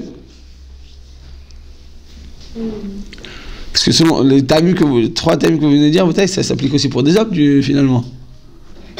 Même un homme doit faire attention à son regard, même un homme doit faire attention de ne pas désirer ce qui appartient à l'autre. Qu'elle oublie sa maison, qu'elle va s'occuper de sa maison. Et un homme, il ne doit pas s'occuper de sa maison? Un homme, il peut planter sa maison? Mais la femme, c'est... La femme, c'est la maison. Rabbi Yochanan dit, et la Betty, ma femme, je l'appelle ma maison. Ma femme, c'est ma maison, parce que je sens que celle qui représente ma maison, je me sens bien à la maison. C'est pour ça que ma femme, je la mets en valeur quand elle est dans son élément. Comme un poisson dans l'eau, ce qu'on appelle. Ça ne veut pas dire que quand elle a travaillé, je ne vais pas l'apprécier. Mais quand est-ce qu'elle est dans toute sa splendeur? Quand est-ce qu'elle est mise en valeur? Quand elle est à la maison. Odaï, ça, c'est un travail. Il est vrai que dans le monde dans lequel on vit, dans le monde occidental, et je vais même vous dire dans le monde religieux moderne, qui nous entoure de partout, eh bien cette notion, elle a peut-être perdu sa valeur. Plus que ça, on a l'impression, comme j'ai dit tout à l'heure, on peut se sentir raté. Si j'ai pas réussi ma carrière, j'ai pas réussi mes études, j'ai pas réussi à trouver le poste rêvé. Depuis ma naissance, mes parents me diraient, tu seras un médecin, tu seras le meilleur des trucs, tu seras le meilleur chasseuse, tu seras le meilleur expert comptable. C'est très bien, j'ai pas dit qu'il faut pas le faire, je dis que même si on le fait, il faut que ce soit dans les bonnes proportions. Il faut que ce soit dans un bon état d'esprit. Pas du tout ni de carriériste, ni de compétition, ni de vouloir plus. Parce que c'est des trous d'homme. Vouloir encore et conquérir. Il y a une conquête, vous comprenez, même professionnelle, on peut être un conquérant. C'est pas juste quand tu sors avec ton glaive et que tu vas couper les têtes des gens, c'est pas quand tu es un barbare. Être conquérant, c'est aussi cette trouna, cette qualité, cette propriété de vouloir encore et encore et encore et encore.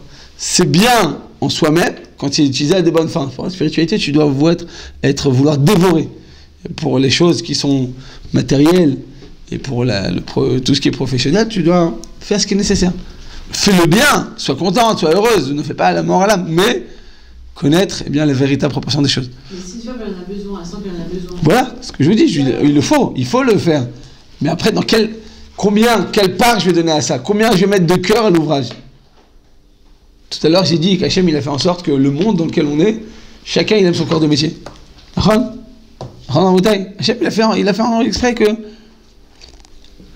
il peut avoir un agmondite, il aime ce qu'il fait, il voit du pays, il voit des gens, il y a des gens qui adorent parler, donc je le mets dans un ordinateur qui va exploser, je vois toute la journée des trucs qui bougent, des mots qui je vais exploser.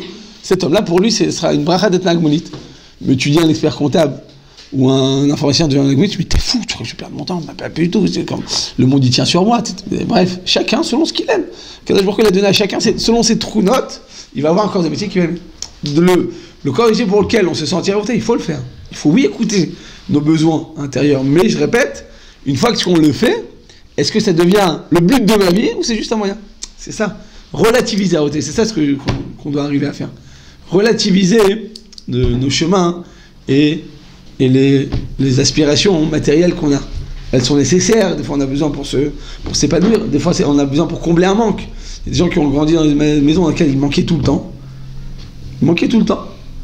Et ils vont toujours vivre, comment je vais faire pour m'en sortir, comment je vais faire pour vivre, comme ils vont se sentir étouffés. Et c'est pas d'affaire une question d'argent, parce que je connais des abrichants au Daï, avec, ils habitent dans des 3 pièces avec 12 enfants, les enfants ils disent jamais il manque. Parce que les parents jamais ils disent il manque. Quand il y a, les enfants ils ont toujours des rêves, papa est-ce que je peux acheter un vélo? Mais attaché mon fils, je t'achèterai, t'en fais pas, Mais il y a d'autres parents qui ont plein d'argent. Est-ce qu'on fait, ah mais pas du tout, on n'a pas assez d'argent, tu te rends pas compte, et comment on va faire? Et trucs, et l'angoisse, tu l'as mis la rama, elle voulait demander un truc, un rêve d'enfant, tu sais, des fois tu dis, tu vois dans un nuage, la forme d'une bicyclette, tu dis, moi, j'aimerais bien l'avoir. Ah mais surtout pas, tu te rends pas compte, comment on va faire, c'est pas du tout le moment, et puis papa, et puis maman. Qui sur l'enfant, il dit, c'est bon, mais c'est plus de rêve, on laisse passer. Allez. Et l'autre, mais on va lui nourrir ses rêves. J'ai pas dit qu'on va pouvoir le réaliser à chaque fois, mais l'angoisse, en fait, c'est souvent ça, c'est souvent la réaction des parents par rapport au yachas qu'ils ont avec l'argent. Très souvent, ça vient de là. Et en fonction de ce qu'ils ont reçu, les angoissés vont venir de ça. Les gens super angoissés, mais ça vient très souvent de ça. Et les gens qui sont cool, qui sont baba cool, qui se prennent jamais la tête, c'est là, on va s'arranger.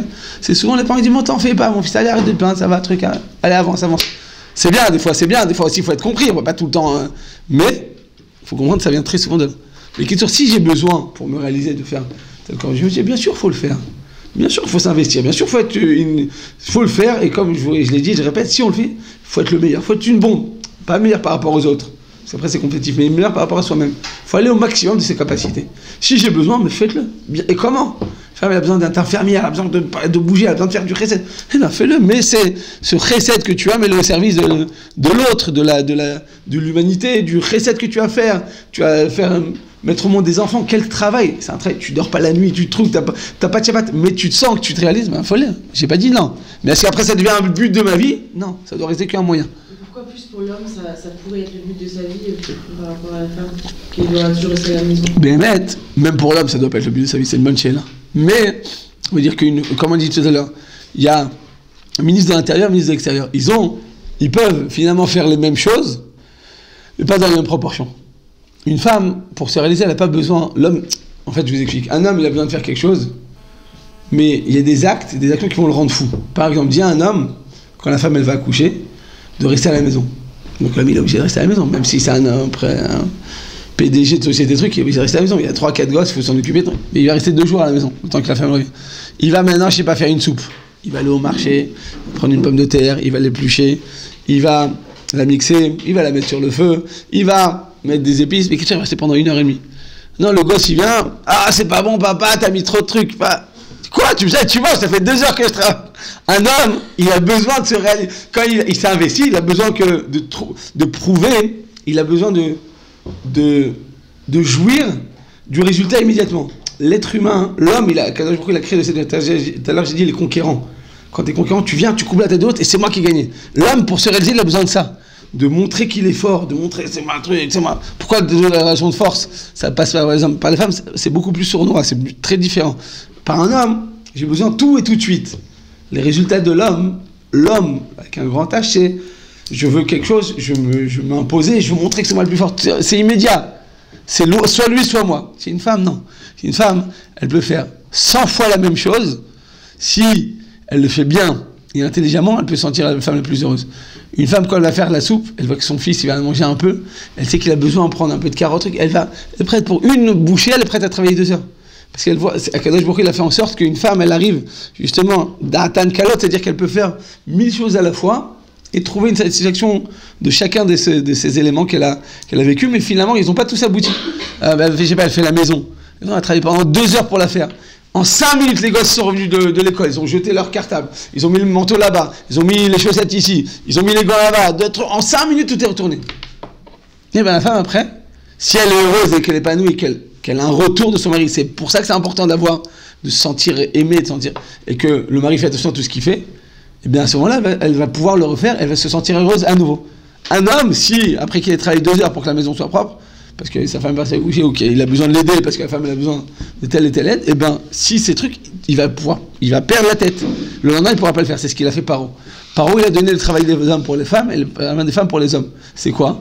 C'est qu'une femme, elle peut faire 100 fois la même action, et avoir 100 fois une satisfaction.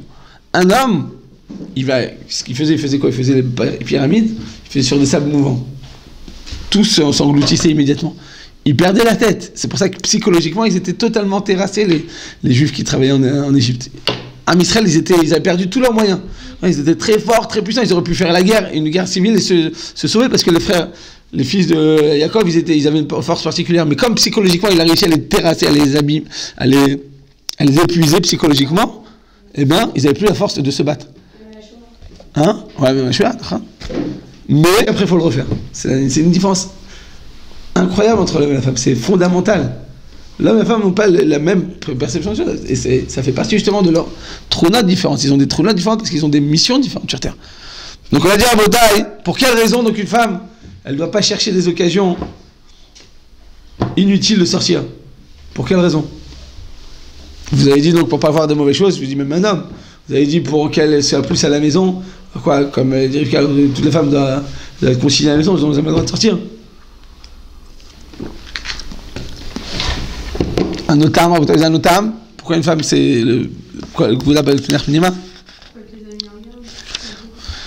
Azomer, Midrash Tanchuma, pour ne pas attirer le regard inutilement. Deuxièmement, Shilot Tigro Takala Leatzma, pour ne pas elle-même être attirée vers certaines choses qui ne sont pas nécessaires. Troisièmement, Kvoda Shel Bat Israël, Bat Melech, la Shevet Bevet, là qu'on a dit, c'est la fille d'un roi, c'est une princesse, c'est une reine. Et donc on ne va pas chercher des occasions inutiles pour la mettre en avant. Quatrièmement, Isha Doma la Shrina, Anisteret Bekodesh HaKodashim. La femme, elle ressemble à quoi? À la Shrina, pas la Shrina, pas la... Si tu dis à ta femme qu'elle ressemble à la voisine, chlet, soit pour toi, soit pour la voisine, en tout cas, il y a un problème. Donc on dit que la femme, elle ressemble à la Shrina. Et la Shrina, eh bien, elle est Kodesh Kodashim, elle est totalement sainte. En parlant de ça, de ne pas ressembler à l'autre, je me rappelais, quelqu'un a raconté qu'il y avait un bachour, il était très difficile dans les shidouchim. Il a fait un shidour, 5 shidours, 10 shidours, 15 shidours. Au bout du 20e, la châtrette, elle dit, écoute, moi je peux plus, je peux pas te présenter Stam, tu les... Atamori d'Otam Kacha, tu t'en débarrasses tellement rapidement, le premier inconvénient, tout de suite, tu es Atamori de l'Achola, t'as talomite modèle, tu fais pas face. On est tous des êtres imparfaits, essaye de faire face. C'est pas possible, je te fais plus de shidour. Trop compliqué, des gens ils sont compliqués. Tu leur dis blanc, ils disent non, pourquoi noir, et pourtant, oh là là, laisse tomber, va, fais une cure de simplicité dans ta tête. Sens-toi bien, parce que des fois, c'est les gens qui sont comme ça, c'est qu'ils sont tortilleux, parce qu'eux-mêmes, ils sont pas heureux. Qui tourne, va faire un tour, vois que la vie est belle, et reviens. La femme lui dit, écoute, moi, je peux plus, je suis désolé. Il dit, non, je vous dis la vérité, c'est ma mère qui me... Il dit, ah, c'est ta mère? Sa mère, elle lui dit, non, elle est pas comme ça, elle est pas comme ça. Les belles-mères, des fois, elles sont... Bon, Hachem, elles ont... Heureusement qu'elles sont là, ça nous donne un sahar pour le lama. Mais Kitsu, la femme, la chatranite, elle était chama, elle dit, tu sais quoi, viens, je vais te présenter. Elle a vu sa mère, elle dit, très bon. Elle lui a présenté une fille, 2 gouttes d'eau comme sa mère. Aussi nerveuse, aussi jalouse, aussi... Qui sur tout. Les mêmes qualités, les mêmes défauts que sa mère. Physiquement, tout pareil. Comme on dit, Frel, Bouliko. Autant d'avoir la même chose, 2 gouttes d'eau. Ah, c'est dit, c'est bon. Tov, il laisse rencontrer 1 semaine, 2 semaines. Il dit, alors, c'est bon? Il dit, je vous dis la vérité, non, je vais pas pouvoir. Il dit, qu'est-ce qu'il y a? Ta mère encore, elle a dit non. Il dit, non, la vérité, ma mère, elle a dit oui, mais maintenant, c'est mon père qui dit non. Parce que le père, il a dit ça. J'en ai déjà eu à la maison comme ça suffit. Non, mais on n'en avait pas une deuxième. Donc on dit à Botaï, Aïcha, Doma, pas la Shrina, d'accord, c'est... La femme ressemble à la présence divine. Et la présence divine, Botaï, elle est où? Elle est dans le Kodesh HaKodashim. Pourquoi la Shrina, Botaï, est Kodesh HaKodashim? La Shrina, elle devrait être dévoilée. C'est-à-dire quoi qu'Hachem il est dévoilé à Botaï? C'est-à-dire que tu veux faire une avéra, qu'est-ce qui se passe? Si Hachem aurait été dévoilé là maintenant, et que j'ai une mauvaise pensée, tout d'un coup, je pense à, je sais pas, partir à Tahiti, j'ai le cours, il m'a saoulé, j'ai envie de partir, d'accord. Tout de suite, n'importe quel petit écart, qu'est-ce qui se serait passé? Il y aurait eu un tonnerre, boum, je me serais fait terrasser sur place, on est d'accord ou pas? Si tu t'écartes à Kadosh Baruch Hu, un instant, si la présence divine aurait été glouya, elle aurait été évidente, le premier écart, tu te serais fait terrasser. À Kadosh Baruch Hu, c'est pas comme ça. Hachem, il se cache. C'est à nous de rechercher la divinité dans le Esther. Dans cette situation dans laquelle Hachem il est caché, on doit rechercher Hachem. On doit rechercher la présence divine. On doit rechercher où se trouve-t-il. Ayeka, c'est quoi Ayeka? Tu recherches. Tu cherches il où? Aïe, quand tu dis aïe, c'est que Hachem, il est là, je le sais, mais je ne le vois pas. Alors je continue à le chercher malgré les apparences trompeuses. Le terrain, il te trompe. Il te montre tout obscur. Mais en fait, derrière cette obscurité, il y a une lumière intense, très, très, très puissante. Elle est juste cachée par un voile, par une carapace. Et on te dit, toute la mission de l'homme sur terre, c'est de rechercher la divinité. De le rechercher dans l'obscurité. C'est ça, Yeka. Tu viens sur terre pour rechercher Hachem. Il n'est pas galouille, Hachem. Il n'est pas évident. On doit rechercher dans ce Esther Pani. C'est pour ça que le monde, il est appelé Olam. Olam, il a shon. Le monde, il a été créé pour ça. Pour cacher Akadosh Baruch Hu derrière des apparences. Des fois, c'est des apparences physiques. Des fois, c'est des apparences naturelles. Des fois, c'est des apparences biologiques. D'accord? Quand tu viens, tu prends un objet, tu lâches et il tombe, tu dis bon, c'est normal, c'est la nature. Mais c'est Akadosh Baruch Hu qui décide que ça tombe. Si Hachem, il aurait voulu que ça reste, ça tienne, ça aurait pu tenir. Hachem, il a mis en place un monde avec des lois. Mais ces lois, finalement, qui les a instaurées? C'est Akadosh Baruch Hu. Les scientifiques disent non, c'est les lois de la nature. Mais attends, si Hachem demain il désire que ça reste en haut, qu'il n'y a pas de pesanteur, que Newton, la pomme lui est pas tombée sur la tête, donc il n'a pas fait, d'accord, cette fameuse théorie. Ben, il te dit, ça aurait pu tenir comme ça. Akadosh Baruch Hu, il veut qu'il y ait un monde dans lequel il y a des lois, et toi, tu penses qu'Hachem n'est pas là. Donc, tu es parti au boulot, tu t'es défoncé, tu as appelé ton client, tu t'as tout fait pour obtenir le contrat. À la fin, il t'a dit, c'est bon, écoutez, vous avez une très bonne déballe, vous êtes un très bon client, vous êtes un très bon vendeur, et j'achète. Tu te dis, c'est bon, je suis une bombe, d'accord ou pas? Tu te dis, en fait, c'est du sheker total. Tu crois que c'est toi qui es Moïl, c'est rien du tout. La ishtadlout yechechit aval lo moïla. Rappelez-vous toute votre vie de cette phrase à Otaï. A ishtadlout yechechit aval lo moïla. Qui dit ça? C'est le Messilat Yesharim. L'effort apparent est absolument nécessaire, parce qu'on est dans un monde dans lequel Dieu est caché. Donc il faut travailler, il faut faire un effort, mais finalement, tout l'effort que tu as fait n'a rien à voir avec le résultat obtenu. Toi, tu dis, plus j'ai fait un effort, plus je suis un bon vendeur, plus je suis efficace, plus je suis l'homme le plus rusé, plus je vais obtenir un grand résultat. On te dit, ça n'a rien à voir. Ça n'a rien à voir, il n'y a aucune relation de cause à effet. Quand beaucoup a décidé de tomber cette barrette, là on voit quoi qu'il arrive. Alors pourquoi j'ai besoin de faire des efforts? Tu as besoin de faire des efforts pour l'apparence. Parce que il a maudit Adam Arishan. Mais tu as besoin de suer. Une fois que tu as sué, quels que soient les efforts que tu as fait, tu recevras ce que tu dois recevoir. C'est très difficile à concevoir ça. Parce que selon ça, que tu as eu travail 10 heures par jour, tu ouvres ton magasin 10 heures, tu l'ouvres 1 heure, c'est exactement la même chose. C'est une question d'Emouna. Plus tu as de la Emouna, moins tu as besoin de faire des ishtadlout. Mais en conclusion, le résultat, il n'a rien à voir avec ton investissement. Ishtadlout echechit aval lo moïla. L'effort apparent est absolument nécessaire parce que donc on est dans un monde imparfait dans lequel la divinité est cachée. Donc Hachem, il ne nous fait pas pousser dans le Gan Eden. Le gerbe de blé, elle donnait quoi? Elle donnait un morceau de pain. Vous comprenez quand même? Un morceau de pain qui sortait directement des arbres. Dans la vigne, tu mettais juste ton arbre, ça sortait comme c'est un truc, un distributeur là. Tu mettais ton arbre et ça te remplissait ton verre. Incroyable, c'était comme ça le monde que Akadosh Baruch Hu a désiré créer au début, avant la faute d'Adam Rishon, c'était comme ça. C'est à cause de nous, il a voulu intégrer le mal, donc effectivement, Dieu est caché. Donc il est caché, il faut faire des efforts. Mais ces efforts sont totalement sheker, sont totalement faux, ils sont totalement mensongers. Oui, Juliette. C'est-à-dire qu'en soi, si on fasse un métier qui gagne 2000 shekels ou 10 000 shekels, ça revient au même. C'est vadaï, mais c'est difficile à concevoir. Quand il y a des gens qui sont arrivés, ils ont fait leur alia, vous savez, quand tu arrives de France, tu dis bon, combien ça coûte un appartement en France? Je sais pas, 3 pièces dans un bon quartier, c'est 2500 €. Ici à Jérusalem, à 12 000 shekels, t'as un palace. Kitour. Il y a des gens qui sont arrivés, ils ont pris une maison comme ça sur 4 étages. Bon, Kitour, en 1 an, 2 ans, ils ont tout perdu, mais Kitour, à la fin, ils sont galérés. Mais il faut pas vivre avec les mêmes. T'as pas les mêmes entrées qu'en France, donc t'es obligé de vivre différemment, de t'adapter. Mais Kitour, ils sont arrivés comme ça, je suis à la maison. Et le voisin de palier, il avait une maison, 4 étages, un truc géant comme ça, une villa. Il dit, tu vois, qu'est-ce que tu fais dans la vie? Il lui a dit, je vends des pinces de kippa. Sur la rue Ben Yehuda, je vends des pinces de kippa. Et il est devenu très très très riche. Quand Dieu décide de donner la bracha, tu peux vendre des pinces de kippa, tu seras l'homme le plus riche. Et quand Dieu décide de ne pas te donner ça facilement parce que tu n'as pas le bédémouna, ton mazal il faut le mettre en truc, tu fais passer très sec, tu donnes pas ton maaser, tu peux travailler, tu peux être ingénieur informatique à Intel, meilleure place et être le PDG de truc, tu recevras. Alors tu vas dire, mais non, mais j'ai plus d'argent. Alors, effectivement, quantitativement parlant, tu as plus d'argent, mais tu n'as pas de bracha dedans. Tu n'as pas la bracha. Tu peux avoir 30 000 shekels qui vont rentrer tous les mois et il va te rester rien du tout à la fin du mois. Tu vas crever ton pneu, là tu vas avoir une pénalité, là tu vas avoir une amende. Et l'autre, il peut gagner 3 000 shekels, il y a la bracha dedans. C'est là, parce que je vous dis que la vraie c'est comme ça qu'ils vivent. C'est pas la quantité, c'est la qualité. Ce qu'ils ont la bracha dedans. Ça leur suffit pour vivre, pour manger, pour tout. C'est une voiture à bataille, ça dépasse l'entendement. Il faut comprendre qu'il y a, Akadosh Baruch Hu, il fait des choses qui sont surnaturelles, ça en fait partie. Ça. Le Chazon Ish, il dit que le plus grand miracle depuis l'ouverture de la mer Rouge, c'est qu'un avraire puisse vivre au quotidien. C'est comme ça, il dit, le plus grand miracle qu'Hachem a fait depuis l'ouverture de la mer, c'est qu'on puisse vivre au quotidien. Bon, mais quitte, on en reparlera à l'occasion, mais c'est pour dire que, eh bien, la femme, elle ressemble à la shrina.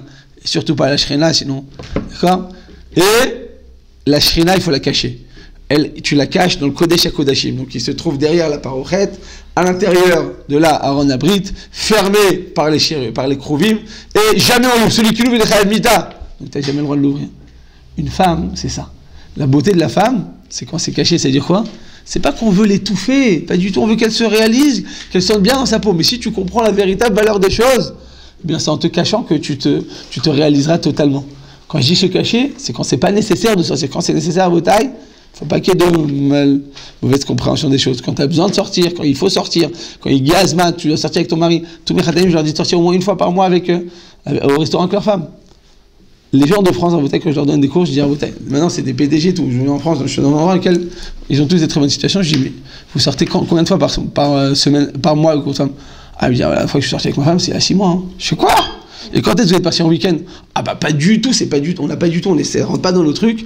Je lui dis, mais vous savez que les Avrichim, tous les mois ils sortent avec leur femme au restaurant, et tous les 6 mois ils partent en week-end tout seuls sans personne. C'est impossible. C'est-à-dire qu'en vrai, on ne se rend pas compte qu'on est dans un monde dans lequel on s'est tellement conditionné que même les besoins nécessaires et vitaux, eh bien pour des prérogatives professionnelles ou des rangs sociaux et quoi que ce soit, eh bien on perd finalement de véritables besoin, c'est un besoin. Tu as besoin de sentir rien, tu as besoin de respirer. Mais qui toi, on ne se rend pas compte qu'en réalité, quand on vit selon la Torah, on a une vision totalement différente. Du coup, des enfants, de la priorité du travail, parce que c'est important le travail, par rapport à d'autres priorités qui sont plus importantes. Donc, pour finir à Botaï, on dit que la Isha, la femme, elle ressemble à quoi? Elle ressemble à la Shrina. Et la Shrina, eh bien, tout simplement, c'est elle qui est cachée, qui se trouve dans le Kodesh HaKodashim, et plus c'est saint, plus eh bien, ça va être préservé, ça va être caché, on va lui donner toute sa valeur. C'est finalement en préservant une chose qu'on lui donne toute sa valeur, qu'on lui donne toute sa beauté. C'est exactement l'inverse de la tfissa du monde dans lequel on vit. Dans le monde dans lequel on vit, plus tu es belle, plus tu dois te mettre la une des journaux, plus tu dois te dévoiler des parties de ton corps, plus tu dois faire des prises de vue très, très, très, très proches comme ça. Parce qu'il y a tellement de faux à l'intérieur qu'on est obligé de mettre en avant eh bien, des formes géométriques qui sont en réalité un sheker absolu. Donc c'est ça, il faut aspirer à ça, une véritable beauté. Et comme cette shrina, eh bien, elle est cachée et elle est véritablement splendide, c'est parce qu'elle est cachée, mais il en est de même pour la véritable beauté d'une femme. Donc, Amen, amen.